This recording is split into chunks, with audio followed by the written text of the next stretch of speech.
gotta have a lot of love. Assalamualaikum warahmatullahi wabarakatuh. Shalom, Om Swastiastu, Namo Buddhaya, salam kebajikan. Yang kami hormati Ibu Jamilah selaku guru pembimbing kami bahasa Indonesia. Nah, pada kali ini kita akan memperkenalkan kelompok kami terlebih dahulu, dimulai pada saya sendiri, yaitu Kalista Nabila Nurhowa dari absen 8.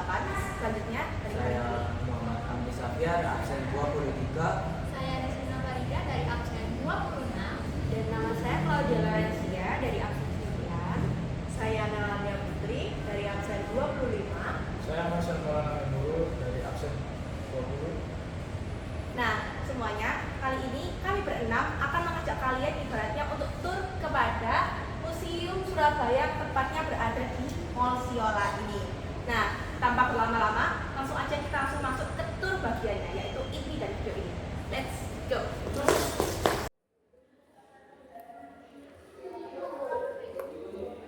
Baik, saya di sini akan menjelaskan Surabaya pada masa prakolonial. Jadi, diawali oleh dengan sungai, yaitu Sungai Kalimas. Sungai Kalimas bagi Surabaya adalah layaknya laksana Sungai Nil bagi Mesir. Nah, Sungai Kalimas ini mengawali kehidupan di Indonesia, yaitu yang mensupport seperti dasar kehidupan yang kita butuhkan pada kehidupan sehari-hari, yaitu seperti air minum, ikan, air untuk perairan, dan transportasi yang sederhana. Nah, Sungai Kalimas ini akhirnya menjadi cikal bakal yang sangat vital, yaitu seperti strategisnya kerajaan ataupun kota Surabaya bagi bertumbuhnya pusat-pusat pelabuhan perdagangan yang akhirnya menjadi cikal bakal pusat perniagaan di masa pemerintahan era kolonial Belanda. Nah, lanjut, yaitu pada ini asal mula kota Surabaya. Nah, diawali pada buku sejarah yang ditulis oleh von Weber, yaitu pada bukunya Edward F. Stargeboren, yang artinya yaitu buku yang berjudul Lahirnya Sebuah Kota. Awalnya kawasan delta Sungai Kalimas, yaitu di antara perbatasan Kalimas dan Pergirian, terdapat sebuah kalimat atau daerah yang merupakan tempat berkumpulnya para jawara-jawara. Nah, di situ tempat permukiman para jawara kerajaan Raja Kertanegara, yaitu lebih tepatnya Raja Singosari, itu sehingga terdengar kepada telinga dari Kubilai Khan, yaitu raja dari Mongol. Nah, Kubilai Khan yang mendengar dari kemajuran kerajaan Singosari akhirnya mengirim pasukan-pasukannya untuk menaklukkan kerajaan Surabaya. Namun naasnya pada saat kerajaan Mongol belum sampai pada kota Surabaya, Raja Jayakatwang dari Kediri membunuh Raja Singosari. Nah, pada saat itu menantu dari Raja Kertanegara ini membalaskan dendamnya pada Raja Jayakatwang dari Kediri, dan akhirnya Raja Jayakatwang berhasil dibunuh oleh menantu dari Raja Kertanegara ini, yang akhirnya menjadi cikal bakal kota Surabaya, yaitu hari jadinya pada 31 Mei pada tahun 1293. Lanjut, pada Surabaya dibawa kekuasaan Majapahit. Nah, Surabaya dibawa kekuasaan Majapahit ini merupakan salah satu wilayah yang besar bagi kerajaan Majapahit, tentunya di bidang ekonomi. Nah, bukti-bukti dari kemajuran kerajaan Majapahit ini bisa kita lihat pada ini. Ditandai pada buku Edward S. Stargeboren tadi, kan dikatakan sudah terdapat wilayah atau tanda-tanda kehidupan pada abad ke-13. Dibuktikan dalam penemuan dari hasil ekskavasi situs sumur Jabong Peneleh, ditemukan 3 jenis, yaitu yang pertama fragmen tulang manusia, dan yang kedua adalah fragmen tulang kambing, dan yang ketiga adalah fragmen tulang dari sapi dan kerbau. Selanjutnya kita temukan di sini ada fragmen fosil atau penimbalan fragmen keramik ataupun gerabah sama juga, yaitu di sumur Jobong di sekitar Peneleh. Ini merupakan bukti-bukti kehidupan pada abad ke-13 di kota Surabaya. Nah, selanjutnya kita melanjut ke sini. Ini merupakan asal mula munculnya kerajaan Demak di sekitar Ampel Denta, yaitu yang didirikan oleh Sunan Ampel, merupakan penerus dari Maulana Malik Ibrahim. Selanjutnya yaitu Keraton Surabaya dan bukti eksistensinya. Sebelumnya pada tahun sekarang, yaitu pada masa kini, tidak banyak yang mengetahui bahwa sebenarnya Surabaya memiliki keratonnya sendiri, yaitu Keraton Surabaya yang dipimpin oleh seorang adipati, yaitu disebut oleh yang bisa dikatakan oleh Kadipaten Surabaya. Nah, Kadipaten Surabaya ini sebenarnya Pernah, tapi cuma ditaklukkan oleh Kerajaan Mataram, yaitu lebih tepatnya ditaklukkan oleh Sultan Agung. Nah, pada saat itu Sultan Agung bukan Adipati Jayalengkara mengutus anaknya yaitu Pangeran Pekik pada 27 Oktober 1625 untuk menyatakan kekalahannya pada Kerajaan Mataram, yaitu pada Sultan Agung. Maka dari itu, karena bisa dikatakan kerajaan Kadipaten Surabaya ini berdirinya cuma sebentar saja, makanya lebih dikenal dari itu di bawah kepemimpinan oleh Kerajaan Mataram. Nah, Kerajaan Mataram ini juga akhirnya bersekongkol dengan VOC. Lanjut ke sini, yaitu masuknya bangsa Belanda ke Surabaya. Karena jatuhnya Kadipaten Surabaya ke tangan Mataram, pada saat itu juga VOC juga mengalami kontra dengan Mataram juga. Akhirnya Jenderal Jean Petersenkon itu membuat persekongkolan dengan Kerajaan Mataram yang akhirnya membuat Mataram itu menyetujui kembali adanya operasi VOC di Pulau Jawa termasuk di Surabaya. Tetapi pada saat peralihan kesultanan yaitu Sultan Agung kepada Sultan Amangkurat I, karena banyak masyarakat dari Mataram yang tidak menyukai dari kepemimpinan Amangkurat I ini, akhirnya timbullah pemberontakan dari anaknya sendiri, yaitu Amangkurat II. Nah, dari Amangkurat II ini akhirnya Surabaya ini kembali dikuasai oleh Trunojoyo. Jadi setelah dikuasai oleh Mataram, kembali dikuasai oleh Kerajaan Trunojoyo, yang akhirnya sampailah kepada kehancuran Kerajaan Mataram itu sendiri. Nah, akhirnya Kerajaan Mataram juga yang akhirnya telah dipimpin oleh Amangkurat II bekerja sama dengan Cornelis Piltman, yaitu perwakilan dari VOC yang akhirnya menjadi cikal bakal mengapa Surabaya itu akhirnya bisa terpisah lagi menjadi Surabaya yang independen seperti itu. Sekian, terima kasih penjelasan mengenai asal mula Surabaya dari Kalista. Wassalamualaikum warahmatullahi wabarakatuh.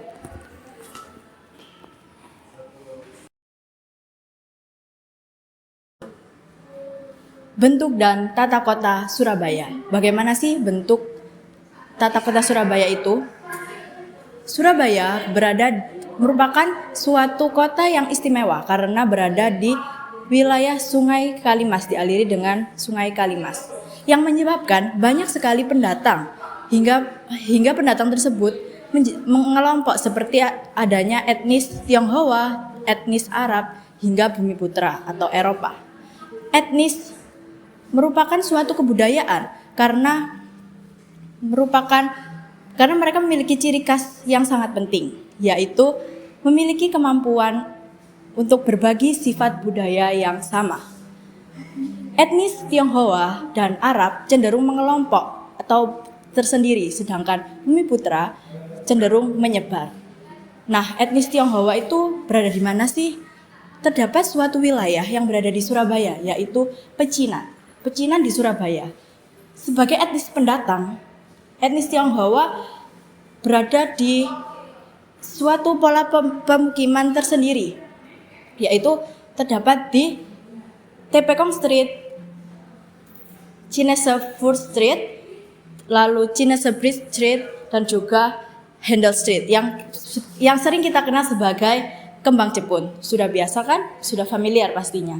4 wilayah tersebut merupakan wilayah yang disebut sebagai wilayah emas karena banyak sekali perdagangan dan perekonomian yang sangat melaju melesat karena adanya transportasi air yang sangat mendukung di wilayah Sungai Kalimas itu sendiri.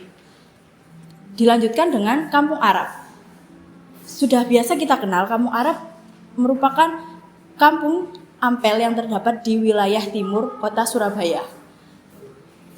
Terdapat hingga 7 masjid yang dibangun di kota Surabaya yang terdapat di Kampung Arab ini. Bisa dilihat terdapat foto-foto Kampung Arab itu. Dilanjutkan dengan Plesiran Borges Eropa di Surabaya. Plesiran Borges ini merupakan tempat etnis dari Eropa yang biasa kita kenal dengan Tunjungan.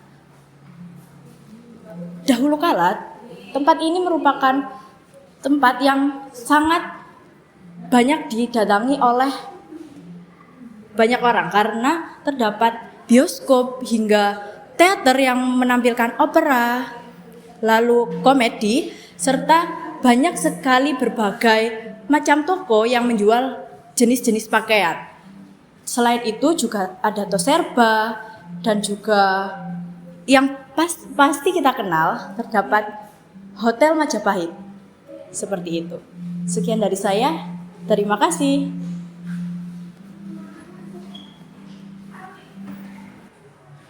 Pemerintah Hindia Belanda itu diganti di Surabaya itu digantikan oleh militer Jepang setelah militer Jepang itu berhasil menguasai Tuban melalui serangan udara. Nah, militer Jepang itu datang ke Surabaya menggunakan sepeda. Nah, hal itu disambut baik oleh masyarakat sekitar dikarenakan mereka berpikir bahwa Jepang itu akan membebaskan mereka dari ikatan sekutu, yaitu Belanda.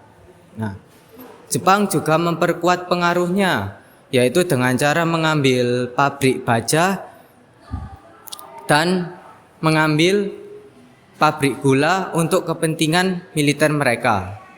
Oke. Selanjutnya adalah Jepang mulai memperkuat pengaruhnya untuk mendapatkan dukungan rakyat Surabaya itu melalui media, poster, musik, dan pendidikan berbasis militer. Nah, di sini ini merupakan gambaran di mana anggota barisan propaganda di depan kantor mereka, dan ini merupakan gambar kereta api yang tergelincir ya. Terus selanjutnya ini merupakan bangunan yang roboh akibat serangan Jepang. Terus ini merupakan petugas polisi Belanda yang dikawal oleh militer Jepang.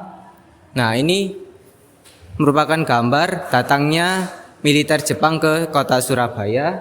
Setelah itu ini adalah arak-arakan bendera di Surabaya. Dan ini merupakan contoh poster-poster yang digunakan Jepang untuk mendapat dukungan rakyat Surabaya.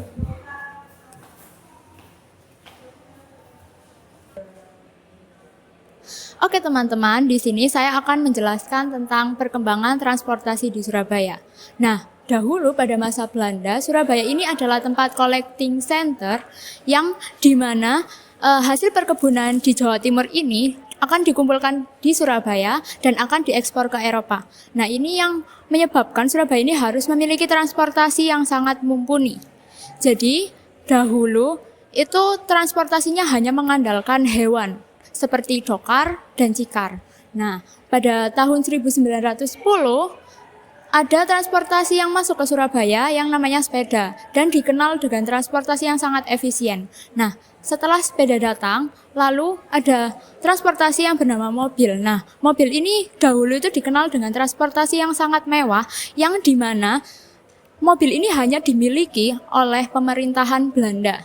Nah, dahulu pada masa Belanda itu kan hanya mengandalkan transportasi berupa hewan. Nah, contohnya aja seperti dokar. Nah, dokar ini dahulu sangat populer di Surabaya, tetapi ia tersingkirkan oleh transportasi yang bernama becak. Nah, di sini ada contoh becak yang dahulu digunakan masyarakat Surabaya pada tahun 1970, di mana di sini terdapat dua jenis becak. Nah, di sini terdapat becak siang dan becak malam. Nah, becak siang sendiri ini berwarna biru, sedangkan becak malam sendiri berwarna putih. Nah, kita bergeser selanjutnya. Di sini terdapat lini masa transportasi yang berada di Surabaya. Nah, pada masa Belanda, di sini terdapat contoh transportasi yang bernama dokar dan cikar. Tetapi di sini juga terdapat transportasi yang bernama tram. Jadi tram ini contohnya seperti sejenis kereta, tetapi relnya ini terdapat di tengah kota. Nah, di sini juga ada transportasi seperti taksi, ataks, autobus, dan lain-lainnya. Lalu selanjutnya kita bergeser pada masa Jepang. Nah, pada masa Jepang sendiri ini, becak ini sebagai transportasi utama untuk transportasi pemerintah. Nah, selanjutnya di sini terdapat transportasi pada masa pasca kemerdekaan. Jadi contohnya transportasi pada masa pasca kemerdekaan ini contohnya seperti bemo, helicak, dan becak. Nah, di sini terdapat gambaran transportasi dari masa ke masa.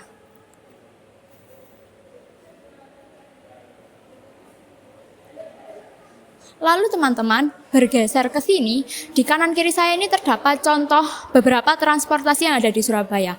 Nah, di kanan saya terdapat contoh transportasi bemo pada masa dahulu di Surabaya. Nah, kanan saya ini terdapat transportasi yang bernama Angguna. Nah, ini seperti contoh sejenis taksi. Jadi ini namanya Angguna ya teman-teman. Ya.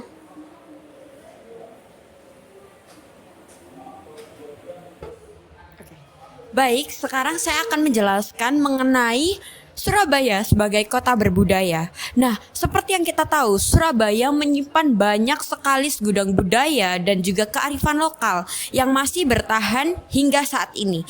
Terlebih lagi, peran kota Surabaya sebagai pelabuhan tersohor pada dahulu kala membuat kota Surabaya menjadi pusat bermukimnya orang-orang dari berbagai etnis dan juga suku. Nah, kemajemukan kota Surabaya ini menumbuhkan rasa toleransi yang tinggi antar sesama. Hal ini dibuktikan dari interaksi budaya antara masyarakat lokal dan juga masyarakat pendatang yang menciptakan suatu budaya baru atau yang biasa kita sebut dengan akulturasi. Nah, akulturasi ini sendiri meliputi berbagai bidang, di antaranya mulai dari bahasa, makanan kita sehari-hari, adat pernikahan, dan juga pada kesenian. Nah, di sini saya akan menunjukkan beberapa contoh. Yang pertama yaitu pada makanan.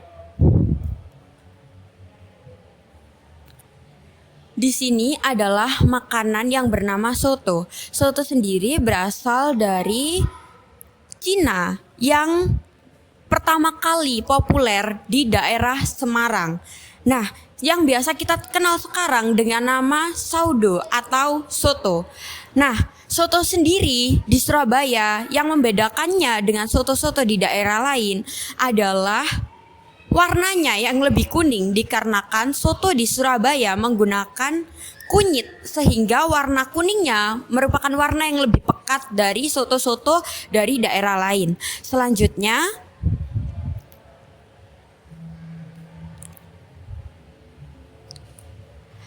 ada beberapa baju yang merupakan contoh dari akulturasi budaya yang terjadi di Surabaya.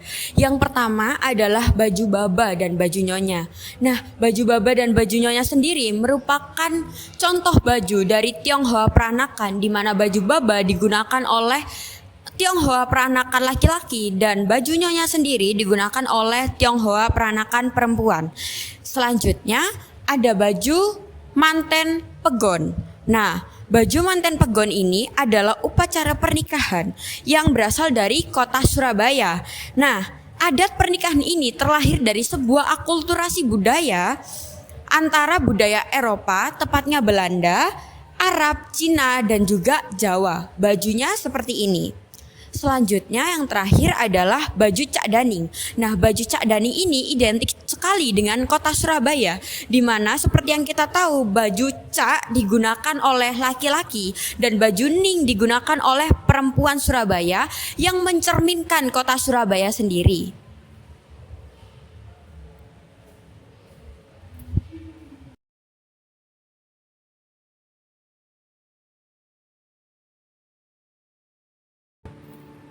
Oke, selanjutnya kita akan di Surabaya masa depan. Tidak terasa ya, kota kita sekarang sudah menjadi julukan masa depan. Surabaya sebagai kota masa depan adalah kota pintar dengan hati dan empati di masa depan. Karena dua hal ini yang akan menjadi kompas moral di masa depan. Surabaya sebagai kota masa depan karena teknologinya yang semakin maju dan banyak menjanjikan tentang ide smart lainnya. Dengan kebijakan pemerintah akan berguna agar teknologi tidak mengorupsi kemanusiaan, akan tetapi semakin memajukan kemanusiaan untuk Surabaya dan membentuk bersama rakyat agar kota Surabaya semakin kuat secara lokal untuk bisa terhubung dan berkiprah secara internasional. Dengan begini, kota Surabaya adalah kampung besar.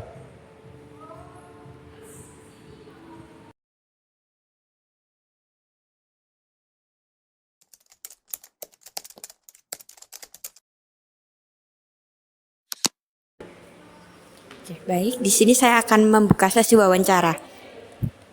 Permisi Mbak, Mbak boleh minta waktunya sebentar? Oke, saya ingin bertanya Mbak, kira-kira apa sih peran muda-mudi Surabaya untuk melestarikan budaya yang ada di kota ini gitu? Jadi kalau menurut aku sendiri, jadi gimana muda-mudi buat melestarikan tuh mungkin dengan kita kayak gini, kita ke museum baca-baca sejarah. Kemudian kalau ada acara sejarah kayak ada karnaval, ada kayak kan sering tuh di Tunjungan ada kayak drama kolosal gitu, kita bisa lihat juga. Terus pakai baju adat juga bisa. Pokoknya kita lebih ke, apalagi kita kan kota kolonial kan, apa kayak bekasnya kolonial. Kita di Surabaya kan banyak tempat-tempat bersejarah dan seru-seru banget, kita bisa buat main-main ke sana kayak gitu aja. Terima kasih ya Mbak. Sama-sama. Oke. Oke, Mbak permisi, boleh minta waktunya sebentar nggak buat wawancara? Iya, Oh, boleh. apa-apa, boleh. Ini ada satu pertanyaan. Menurut Mbak, apakah teknologi menjadi peran penting bagi perkembangan kota Surabaya?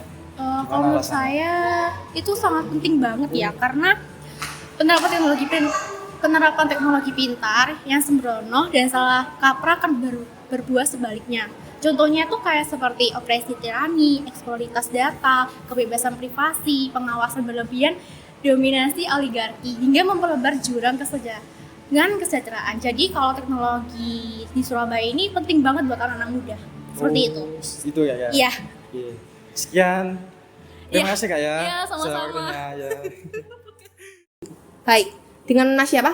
Mas Raka. Oke, Mas Raka, boleh ya tanya ya? Ya boleh, silakan. Jadi kan kita tahu ya, museum ini kan salah satu ikon dari ikon wisata Surabaya.